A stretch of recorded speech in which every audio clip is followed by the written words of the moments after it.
వైభవంగా సాగుతున్నాయి. నేడు 6వ రోజు కూడా అమ్మవారిని దర్శించుకునేందుకు భక్తులు పెద్ద ఎత్తున తరలి వస్తున్నారు. మహాలక్ష్మీదేవి అవతారంలో భక్తులు దర్శించుకునేందుకు కూడా సినీ ప్రముఖులు కూడా పెద్ద ఎత్తున తరలి వస్తున్నారు. ఈ తరుణంలోనే సినీ నటి హేమ కూడా అమ్మవారు దర్శించుకునేందుకు వచ్చారు. అమ్మవారికి కూడా పట్టు వస్త్రాలు సమర్పించారు. అమ్మవారిని దర్శించుకున్న తర్వాత ఏం కోరికలు కోరుకున్నారో ఆమెనే అడిగి తెలుసుకుందాం. మేడం, 4 అమ్మవారిని దర్శించుకున్నారు. ప్రతి సంవత్సరం లాగే దర్శించుకున్నారు. ఈ సంవత్సరం వచ్చారు. ఈరోజు ప్రత్యేకంగా ఈ సంవత్సరం దర్శించుకున్నారు. అమ్మవారిని ఏ కోరికలు కోరుకున్నారు?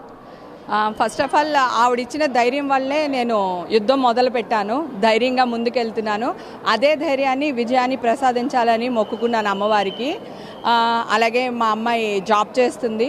తనకి ఒక మంచి సంబంధం రావాలి, తన జీవితం వెల్ సెటిల్డ్ అవ్వాలి అని చెప్పేసి ఒకటి కోరుకున్నాను.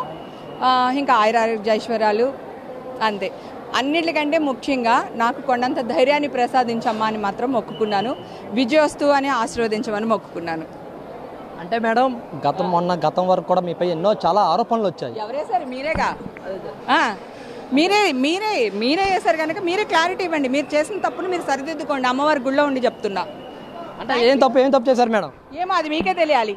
వేసింది న్యూస్ మీరు కదా, మీరు ఏ తప్పు చేయాలి మీరు తెలుసుకోండి.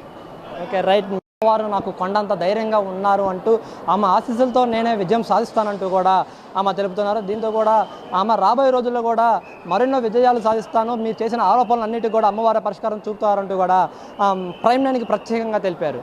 కెమెరా పర్సన్ సతీష్తో యశ్వంత్, ప్రైమ్ 9, ఇంద్రకీలాద్రి.